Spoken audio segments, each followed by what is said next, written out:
like what are Gemini models, Gemini architecture that they've used.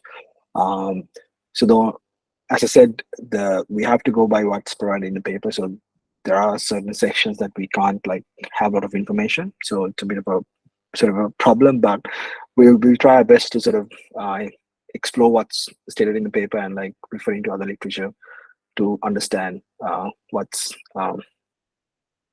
how the Gemini was built. And then the training process, training data set, evaluation that they've done on the models, and also they've spoken in depth about responsible deployment. So that's a really interesting section as well. How they've done the deployment responsibly. I think this is a really critical area with AI safety, etc., being sort of brought into front with um, different governments focusing on AI safety. So I think it's a really important section. So what are Gemini models? So I think Gemini models, I'm sure you have seen most of the, unless you have read the paper, you have seen at least some of the videos that showing some of the use cases of Gemini models. So it's a set of models created by Google that are trained bottom up in a multimodal nature. So those are not, if you compare it with other models like GPT models, which are uh, like some of them are trained like only text based. So this is like one of the differentiators is like it's trained ground up from multimodal data. So that means you can interact with these models with text, images, and even as audio as well.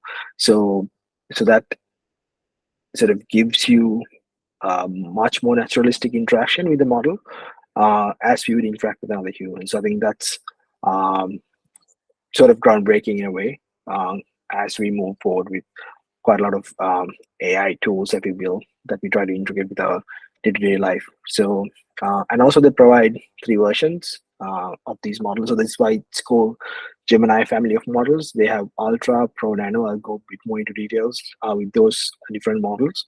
So it's basically different. Ideally, like looking at from a high level, it's how the size of the models, like how we can use in different contexts. For example, Nano is ideally to be used with mobile devices, wearable devices, etc. So accuracy wise, it's not the best, but still, it provides reasonable accuracy for us to use uh, with limited battery and computation resources like wearable devices, where Ultra being the biggest of them all, but it's very expensive. I think still not available publicly. Ultra, I think Pro is available, like probably got available last week or something. So yeah, and also they've done rigorous evaluation against existing benchmarks with academic benchmarks and comparing with also other models as well. So that's really interesting, and also done human evaluations as well, comparing um, the results that are generated from the same prompt against different models. And in the paper, they've discussed like how this would impact the future of AI interactions, and everything like different applications, healthcare, education, etc. And one of the really like the first examples that's shown in the paper is this one, which is I think uh, really interesting, where they've taken a sort of a handwritten answer to a question, um, basic physics question that you'd get probably in O level or maybe beginning of A levels. So they've given this answer and also given the sort of instruction asking whether this if it's correct or like if not, like how would you sort of uh, give an answer. So I think if so, did the student get the correct answer? If the solution is wrong, please explain what's wrong and solve the problem. Um, yeah, yeah. It says latex for maths. I'm not sure its answer has that, but still. So uh, when you have some time, take a look at this. So what it says is basically, so looked at the equation uh, and the student has taken the wrong sort of equation. So for I think potential energy, it's given by mgh. The student has used, I think, mgl, which is this 80.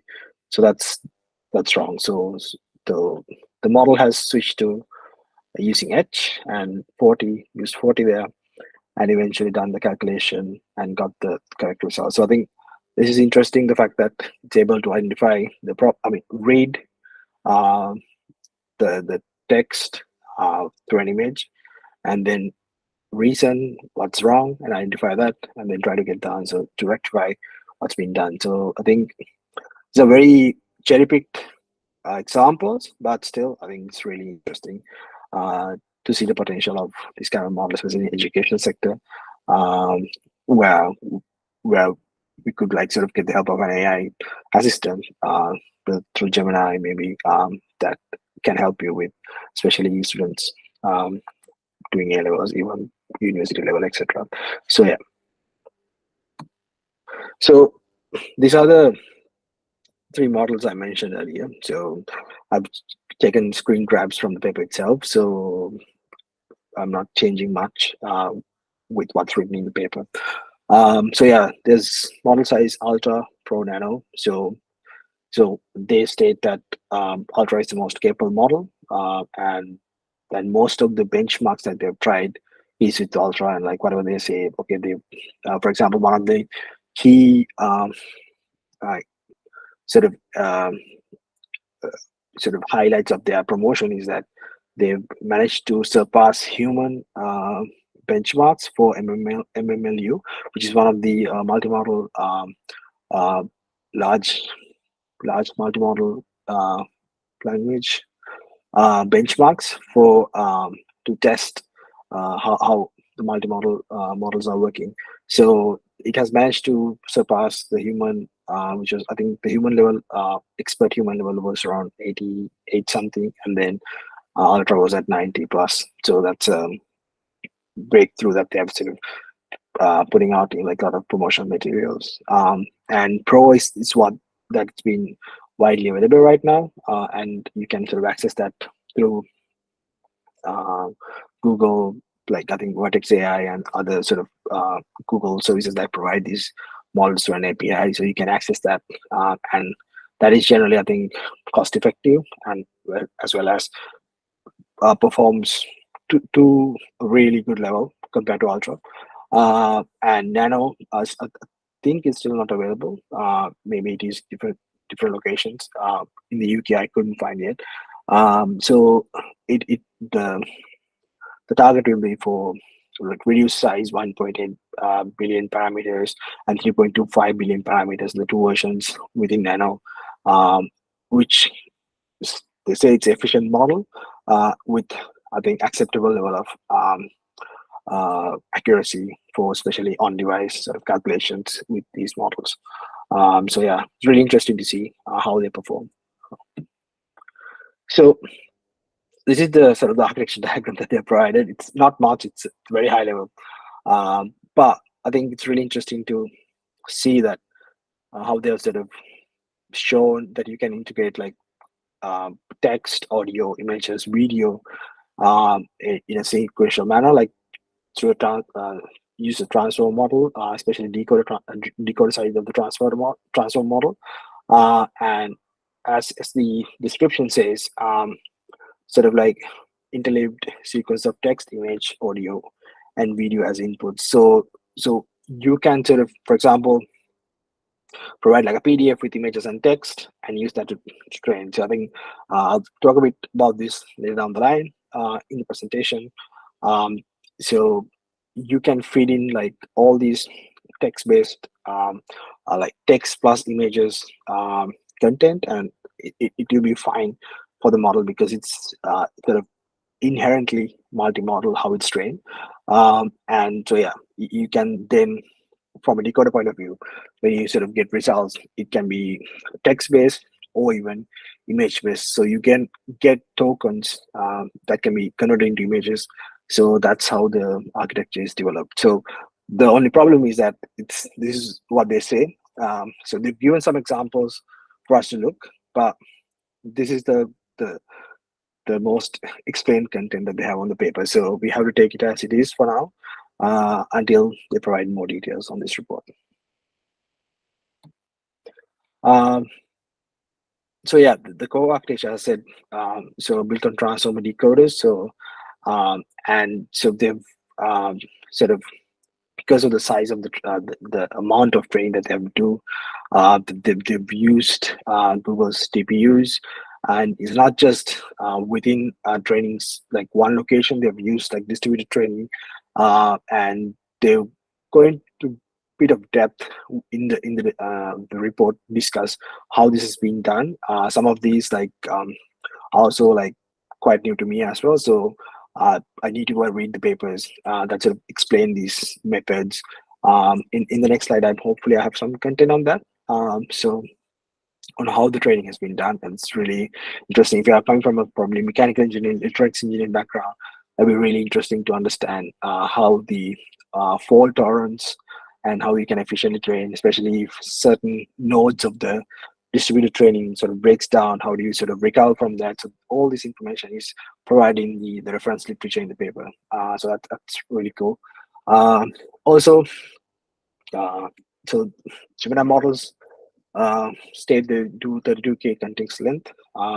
So it basically means you can provide up to 32K uh, tokens, the size of the content when you ask questions, do queries, etc. So I think, for example, I think the largest I've seen publicly available is like Claude, probably 100K or 200K. But the issue is with that is that it's good when you want to like process large documents, but the more you sort of expand, if you the content that you're trying to extract from a document that's like below, like at the last end of the longer document, you the performance sort of reduces. So I think Google has sort of evaluated that through Gemini with sort of checking what's sort of the ideal context length, and shown that the Duque has been effective for uh, within the Gemini model sort of ecosystem. So I think that's the limitation, or maybe it could be the optimal sort of size that they have. And they also use efficient attention mechanism. So so they've used a method called multi-query attention. They've provided the paper to read about that as well. So switching from sort of multi-headed attention to multi-query attention, which is to improve uh, the efficiency from the decoder's point of view, because they're using sort of the decoder side of the transformer in the architecture. So that's what they're providing the paper, but it's got a lot of reference that we can go and read and sort of expand on the knowledge on that. Um, so some of the key features, like with the training side of things, is that so they've used, like as I said, multimodal input. So like text, image, audio, and video. So they've used some of their previous work, papers like Flamingo, Coca, and I think it's Pali, how it's pronounced. So these are all when you have like text and images together. How do you encode this so that it makes sense to the transformer? So these papers are publicly available, so you can read. They have a bit of in-depth explanations on how this is done. So the tokenizations, etc. So it's gives you an intuition to understand how Gemini has done the work. So I think highly recommend like at least reading one of these papers to understand how the visual encoding has been done, um, where you convert text images to um, tokens, whether the transform understands. And yeah, so as I said, and this long text inputs effectively 32K uh, window context length with effective sort of understanding, even though it's the information that you need at like the bottom of the sort of the document. So the interesting thing is that direct audio ingestion. Um, can process 16 kilohertz audio signal. So what it means, like rather than directly converting the audio to some sort of a token, they've used universal speech model feature. So they uh, sort of uh, chunk the audio into these meaningful chunks, and then use that to sort of convert that. I haven't read the paper Universal Speech Model, so but that was my understanding on how they've done the encoding. So that in that way they've done quite a lot of interesting tweaks when you sort of encode this information. So in that way, you sort of try to capture the most important information without just dropping them off during the conversion process, whether it's input from audio or video, etc. And the other thing is multimodal output. So you can actually get results as um, sort of images and text. I'm not sure if they can directly do video yet, but how they have done, sort of use sort of uh, create the model, they can sort of create sequential images. So I think whether to they have the feature to stitch that together, not sure, but I think quite capable of doing that if so if not done now, probably in the future. So yeah, this is the sort of section about training infrastructure. As I said, so they've done like use the TPU accelerators, so across multiple data centers. So initially, I think with models like Palm, they've done like training maybe few data centers, but for Gemini, it seems they have just go above and beyond with what they have, try to connect a lot of data centers. So and as the paper says, like connecting these kind of multiple data centers is great for efficiency and doing a lot of cycles of training. But sorry, but it also sort of creates uh, quite a lot of uh, areas that the hardware could fail or the processing could fail. So they have to sort of come up with new infrastructure sort of algorithms to handle these problems. Like so, one of the examples they say is like they've used superpods, which is sort of a version of TPUs that can automatically reconfigure in case of failure. So that's a really interesting paper to read. So do check it out. And also, so they've simple sort of libraries like JAX that we use for data like to train um, to have this training done parallelly. And also they've done sort of, as I said, like if there's sort of a failure somewhere to get the sort of latest version of the model train. They have created multiple redundancies. Um, so copies of the model train, version of that model train. So you can sort of recover quickly if there's something fail. So there's another concept I read called silent data corruption. So it's basically what I understood is that um, because because how large this training is, uh, you tend to have problems in the training that could happen due to multiple reasons. It could be hardware failure, it could be issue with the data. So, but you would necessarily know that there's a problem because the you wouldn't um,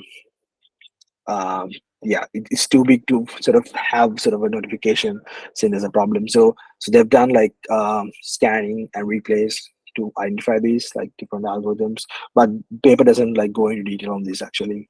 So just something that they've mentioned in high level that they have handled these kind of problems as well. Also mentioned they have deterministic infrastructure, so they can like do root cause analysis even before certain problems could arise, deterministic problems, not like stuff that happens randomly. So yeah, so this is an interesting section of the paper. So yeah, so it's something I highly recommend that you read when you got some time. Um,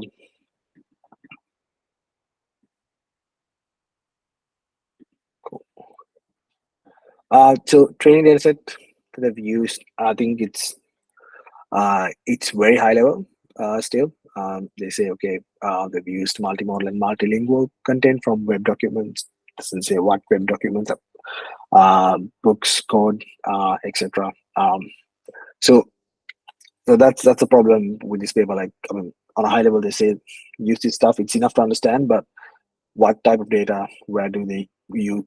Where do what are the sources? Those information is not provided. So that's a bit of a problem with the report. But as you've seen in the architecture, we they've used content that is like merged together, audio, video, images, etc.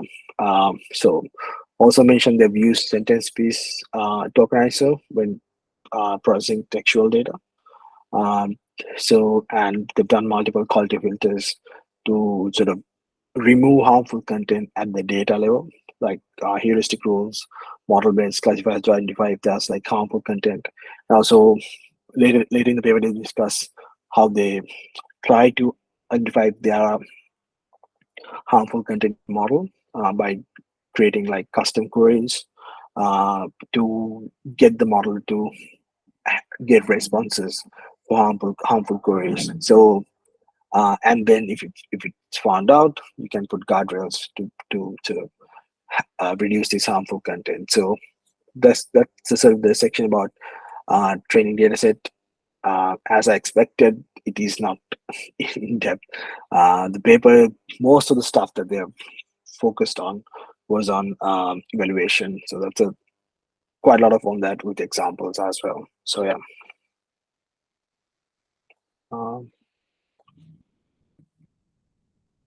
Um, so before maybe I jump into evaluations, just because it's a bit of a um, quite a lot of charts, etc.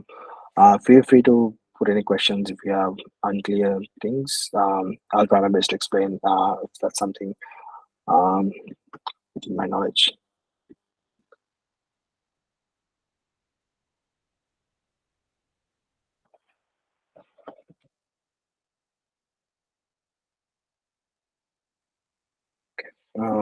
So cool.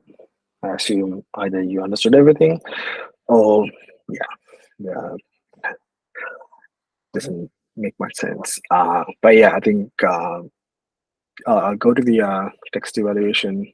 So evaluation they've done in different levels like text, then video, like multimodal aspect, and like the different multilingual aspects, etc. So I've taken some sort of charts out of the paper just to sort of discuss.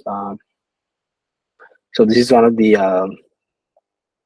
they are on the DeepMind's website. You see these as well.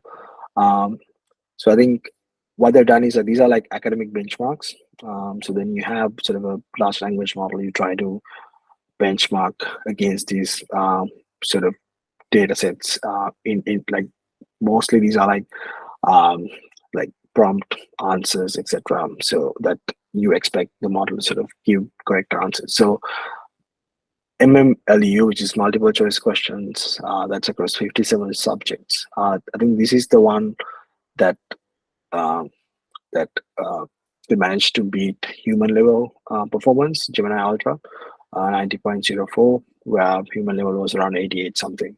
Um, so it has done better than GPT-4 and like obviously most of the other models.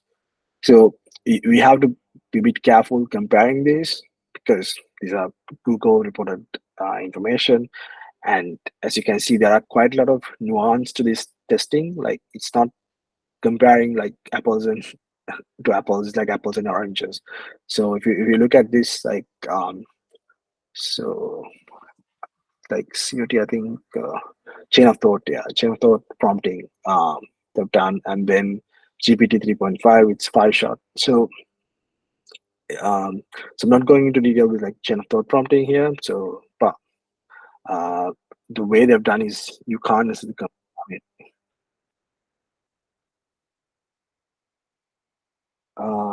Yeah, Jacob, yes, that's correct. So, like 0 shot means like no examples given. Like 5 shots mean 5 examples given. 4 shots mean 4 examples given. So that's what it means. So And yeah, so there are quite a lot of benchmarks like for school mathematics, and then uh, I'm also not aware of all these actually. So for example, Python code tasks, natural to code. So this is an interesting one. Uh, so the thing with this model is that even these benchmarks can be trained into the model if it is public. So this natural to code is, I think, one of those sort of benchmark um, benchmark that's not integrated in most of the models. So this is like held out model, held out sort of a question benchmark data set that you have separately, and you can use that to actually, when you have the model, to test how it's performing. So I think even GPT-4 hasn't used that for training either. So you can actually have a good understanding, a good comparison, given that, like, as you can see, it's zero shot, everything's zero shot. But I think, given that it's done through API means, probably might have been done by Google itself, not a self-reported value coming from a cheap OpenAI's sort of documents. So yeah. So likewise, you have few benchmarks here. Do check them out. So yeah. Um, so yeah, so they've also sort of evaluated.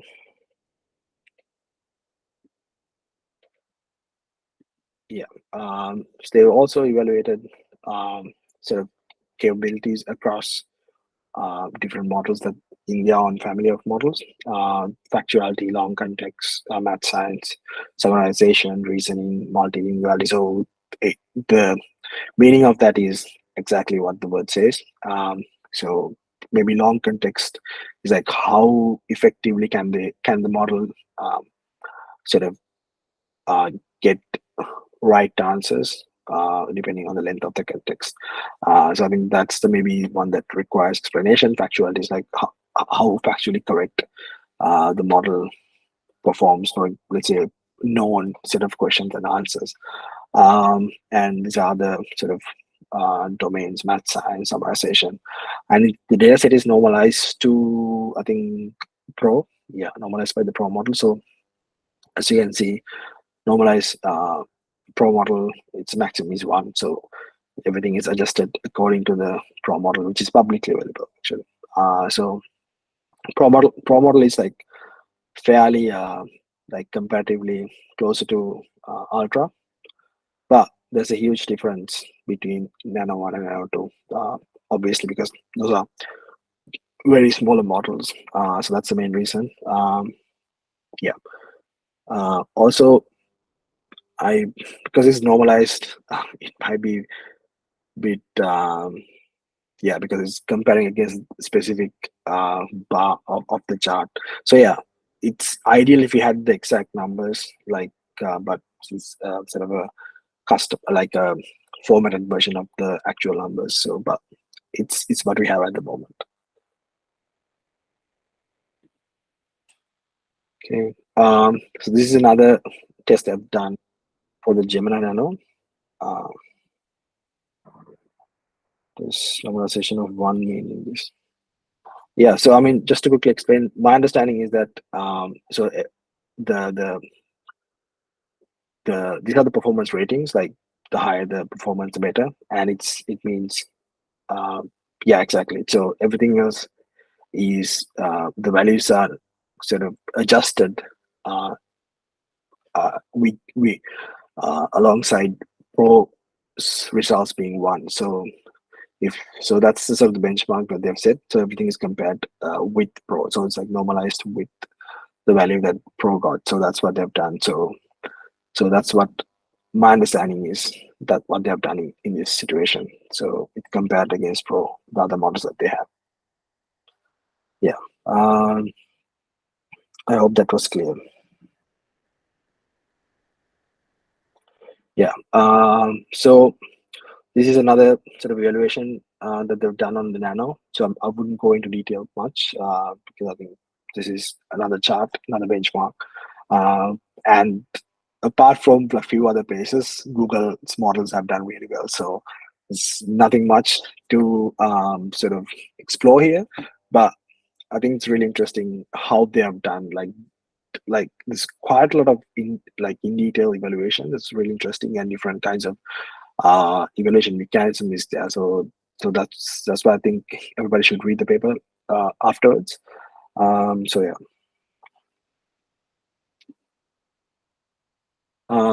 So this is what they've done is like multilinguality, like how well the model is able to translate to different languages, like languages that we speak, and like they've sort of so this is like a benchmark sort of data set, and you have um, high resource, mid resource out of English into English. So I think what this means is you have different languages with limited resources, etc. So how well the model is doing for different kinds of languages or domains of the language, and how well it's performing. So I think higher the value, the better in this case. And except for this one, GPT-4, uh, the Gemini Ultra has performed better. So yeah, so there are a few scenarios where GPT-4 has done well, but most of the case it's Gemini Ultra being the um, the top model in most of these evaluations. Um, yeah, this is a set of evaluations for maths and summarizations. Um, they've done 8 shot with 8 examples, and then 3 shot 3 examples for different sort of benchmark evaluation sets. Yeah, I think in this Wikilingua one, I think Palm 2 has done well compared to others. So the Palm is the Google's previous model, and so yeah, there are scenarios that these models might not perform the best sometimes, but yeah. So this is the thing I spoke earlier about, like context length. Context length, as I said, is basically like what's the size of the uh, like whether it's a document or images, what's the length of the context that you can provide. So 32K is what they've seen is where you have like ideally uh, factually correct retrievals, etc., from the context. So they've done this test, and yeah, as you can see, it's reducing a lot. So higher the value, the better. Uh, so so what this means is like they have placed, um, let's say if you're looking for an answer in the document, that they've placed that specific content at the beginning, somewhere in the middle, and somewhere down the like last bit of the context. Still, it was managed to like get the results, but accuracy has reduced, I think. And Pro has actually performed better when the context length, the the information that we need in the bottom of the context. So yeah, it's some, I think, bit of minor details for us to understand um, what how well these models perform when the information is different places on the context that we want to evaluate. Yeah. So this is another evaluation that they've done. So they've done is they've used the same prompt and given that to Palm 2, and then another um, same prompt was given to Gemini Pro. And then the results that you get from the model was evaluated using a blind evaluation. So you wouldn't know from which model is giving that result. So you you wouldn't have any kind of bias to it. So if you are like if you know what it is, you tend to have bias, right? Like, so to avoid that, is a blind studies. So you compare this against for creativity, instruction following, and safety. So in all three, uh, uh, Gemini Pro has performed better. So if you got values above 50% here, I think like 65% of the time, um, the people like humans evaluated that Gemini Pro has done well compared to Palm 2. Um, so yeah, they haven't done this with GPT. It's interesting because if the results were actually good, they would definitely put it here. But could be a time constraint, because I think because everything is moving fast these days, you have to get things out. So whatever they have done at this point, the paper was written, I think uh, they might have published this. There was a question. Pratik, said actual humans evaluating blind evaluations. So yeah, that's what the paper says. So stating like you have humans who evaluate the results, and they sort of rate this or creativity and safety, etc. So that's what that was my understanding of the paper. So yeah.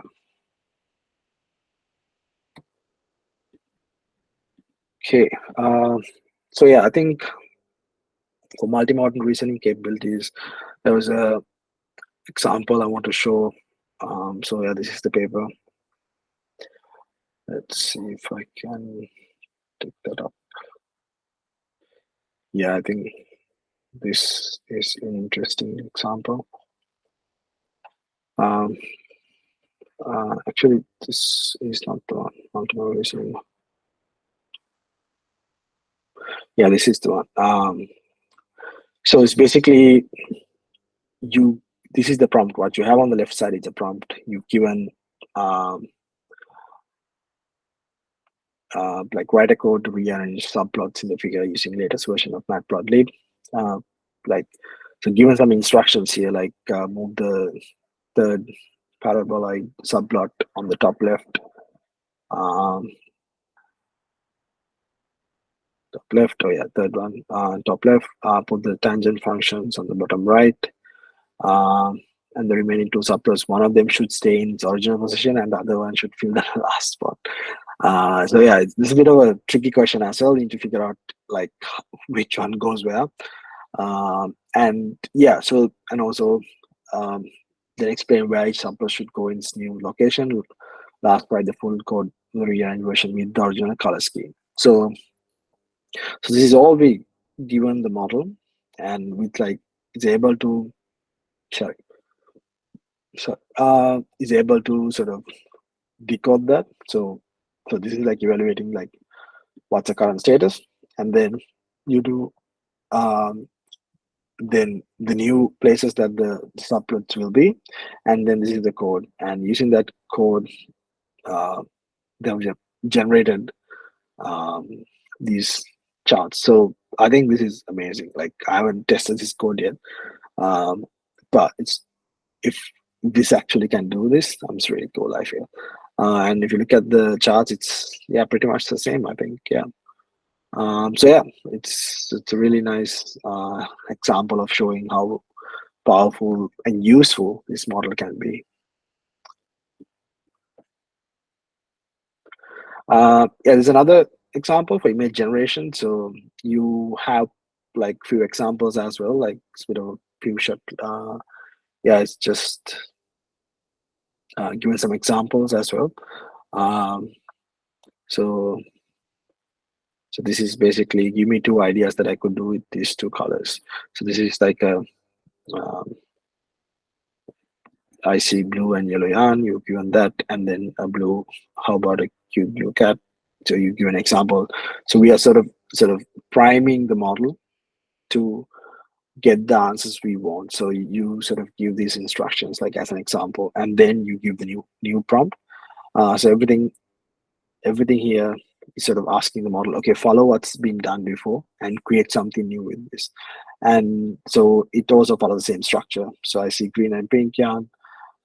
So what you have here, and then given two examples. So these are two how we can sort of uh, put text and images together and get results. So I think this is also really interesting. Yeah. So this is for audio understanding. So I think uh, two things that they have evaluated with the model: automatic speech recognition and automatic speech translation. So these these are like metrics that they've used. So lower the value for this WER is better. For BLEU, I think it's pronounced as blue. Higher the value, the better. So in it's just different standardized tasks that you can do to evaluate how well the model is capable of doing the speech recognition part. So yeah, um, yeah, I think compared to other models, Gemini Pro has performed better, and I think Gemini, they haven't done Gemini Ultra for this one. Could be certain constraint with the timeline, I assume. Yeah. So this is another example that they've used. Um, sort of give an image and then audio input. So like, what's the first step to make a veggie omelette with these ingredients? And then model response, crack the eggs into a bowl and whisk them. And then you provide this image with no caption. Thank you for the instructions. I started making my omelette. Does it look ready now? Um, so that the first one, and then yeah, it looks like it's almost ready. You can flip it over to cook the other side. So likewise, you can have a conversation, and even in this one, um, without an image, just like audio, you ask why is it not ready? Like just being like very human. It is not ready because the eggs are still running. Just doing assumption, I think here, and then you send a photo like and ask what about now? It looks ready now. You can take it off the heat and serve it. So it's really interesting that you can have a conversation, and it stays like the context of the conversation, and you can even have follow up questions. So you can switch between modalities. So I think this really speaks to the multimodal nature of the Gemini, where you can like do these kind of interactions as you would interact with a human. So yeah.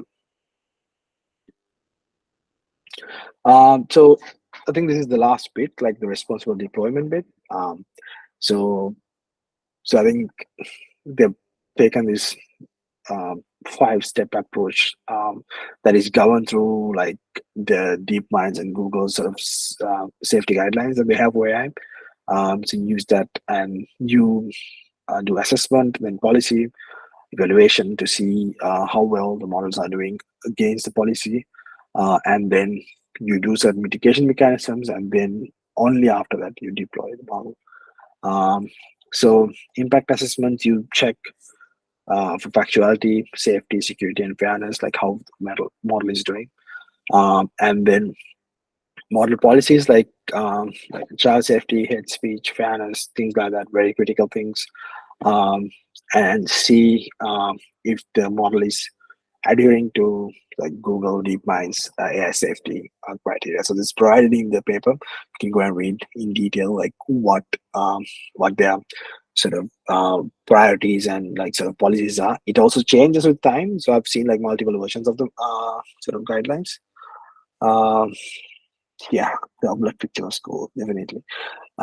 Sorry, I saw a message in the chat. Comprehensive evaluations. So you do evaluations like development evaluation, assurance evaluations, and external evaluations. So they also do like get third parties to come and do evaluations like without any interference from Google to see how well the models are doing, and like especially adhering to like different countries' safety requirements. Like for example, US, I think from a government level, you have these kind of sort of policies set in place, even in the UK now. So making sure that these external evaluations comply with those before moving forward. Um, so yeah, so they've gone into detail on this. I think it's really interesting to read. Um, and I think this is the one that they've done like in detail in this section, like mitigations. So they've talked about three high-level sections for mitigations, like data curation. So they spoke about like how well you do to minimize any problems with the data set. You get high quality ethical data.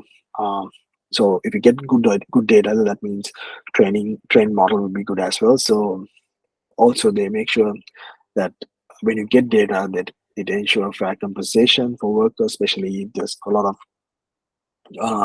problems, especially I think GPT, like OpenAI had this issue where they're paid unfairly for people who are doing labeling, etc., in third world countries, etc. So, um, so they make sure that people are paid really well.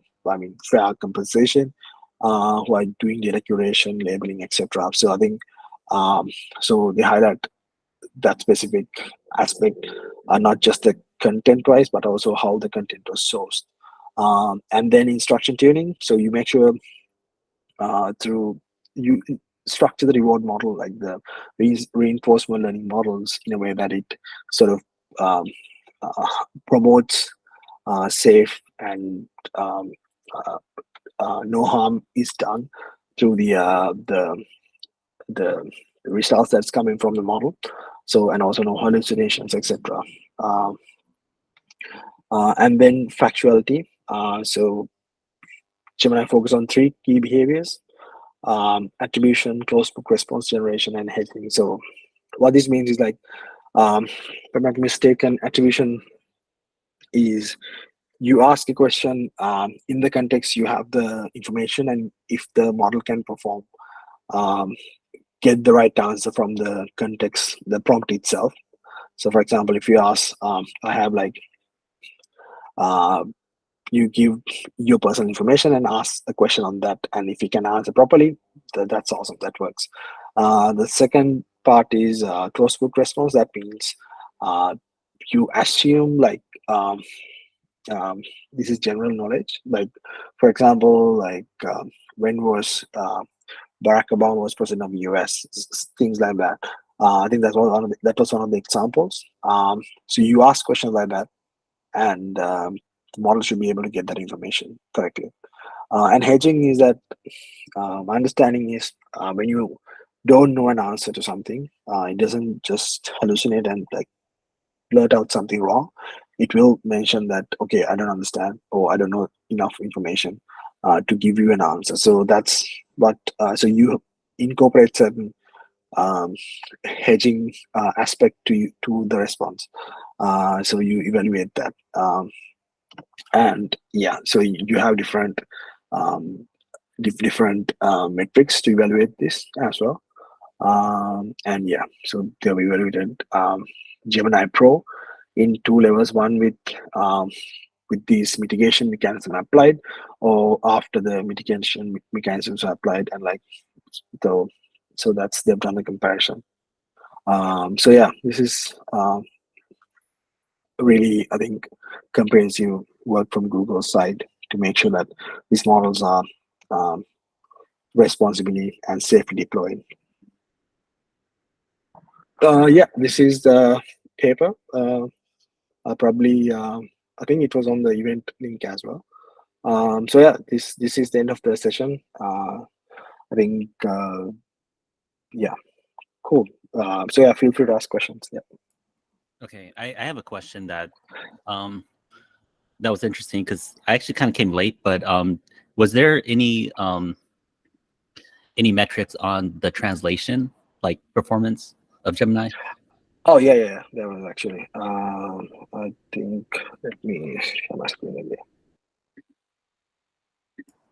Yeah, because right now I think ChatGPT is like really bad at translating. Oh, is it? Is it? So it was under, I think, machine translation.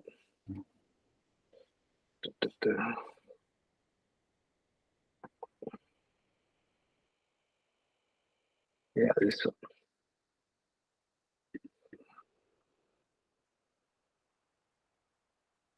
So this one, I think it's performing slightly, but actually, Okay. the translations. Yeah, So still yeah, bad then. I see. yeah, because the other thing is like, I think Gemini Ultra is not available still. I think Gemini Pro is available. So comparatively to these ratings, GPT-4 might still be the. Best. Yeah, exactly. That's weird. But I yeah, I think think. GPT 3.5 is bad, Michael. I think that maybe that's what you're referring to. Yeah. GPT 3 is pretty bad. So. Yeah, fair enough. Yeah. Cool. Actually, GPT-4 is pretty cool. When Ashika was showing that example about that image with the eggs and the omelet, Yeah. I've had a similar conversation in GPT-4 Okay. on the ChatGPT Pro version. Yeah, and it does a pretty good job. It kind of combines Dolly with the ChatGPT Yeah. UI and gives responses, but it's improved pretty well in the last 3-4 months. Yeah, that's true. Yeah, I played around with GPT as well. It's pretty cool. I think it's a bit hard to compare these models because all these like results are mostly coming from the companies themselves. So they are a bit sometimes there are bits omitted, like when you present these results, so you would know like how the evaluation was done. Like let's say if it's one shot or three shot, whatever. So, but overall, I think both these like most of these models are really good. I think depending on the use case, as long as we pick the right model. So yeah, it's a really interesting time to work in this field, I think. I also have another question. Yeah. Although I don't want to kind of hoard the question time. Um, No. so there's a question about portability, and I don't actually know that much about like how you can put a model in like a phone or like a device. But can you talk a little bit about that? About how I feel like I had a better formulation in my head, but what are the challenges of having a model that's kind of living, right? That can learn. That's like, what are the hardware components that you need in order to make these models portable? Yeah, that's a really interesting question. I think uh, there are two sides to this question. Like one, like first you have to decide whether how fast you need to get inference, whether it's like uh, within milliseconds. Then ideally you need to have that model on device. So then if that's the path that you're taking, then you need to figure out, okay, computation power of the device and the storage. So I think so, and the more you reduce and how these models are built, like size is a huge factor. Like more you reduce the size, unless you figure out like a smart mechanism to like get accurate results, it's going to reduce accuracy depending on the size. So that's sort of a trade-off that you have to have, like speed versus accuracy. So if you can like don't mind maybe a second or couple of seconds delay for your results, and maybe you can like code it to API, right? Like you use like GPT API or like Google's Gemini through the API, and you try to access that. So yeah, so I think I've done some research on this probably 6-7 years ago, before large language models came, like on machine learning models. So you can strip the larger model into smaller size model, depending on what the specific use case that you have. So depending on that, you can sort of adjust the weights, etc. If you know really well in advance the use case, so you sort of fine tune the model to this use case and dropping other parts that is not needed. So that's one way you can sort of reduce the size much further, but also maintaining accuracy. So that's I haven't seen a lot of papers doing that with LLMs yet. But I think with open source LLMs coming into play, I think people would play around doing this kind of very specific training for use cases that can run on wearable devices. So yeah. Yeah, it was interesting because the image with the omelet was it kind of blew my mind, because I was like, the first use case was not actually the phone that I thought of, right? It was like a robot, Yeah.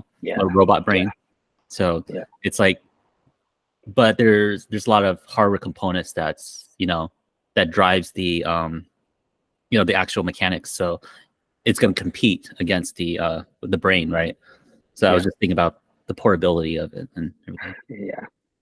Yeah, definitely. Yeah, I think like LLMs, I mean, multimodal models with robots, I think that's going to be fun, scary as well. But yeah, it's going to be yeah, looking at how they can learn, just interacting with the world. Plus, I think there was a interesting thing. I don't know if somebody did a session on this actually, where you simulate a robot within a simulated environment, and you get the robot to learn through that environment, and then you bring that weights to the real world, and then you Yeah. get the robot to interact.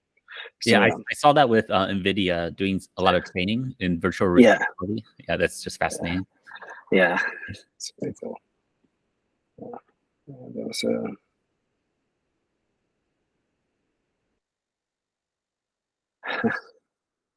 yeah, exactly.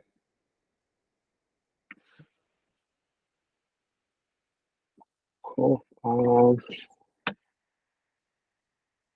Yeah, we got like 1 minute of standard time we allocated. Like, if you guys have any questions, happy to take them. Or suggestions, like, or the next paper that you want us to read. I think that's the next thing. Also, sorry, I should have stopped recording actually, but I'll stop now.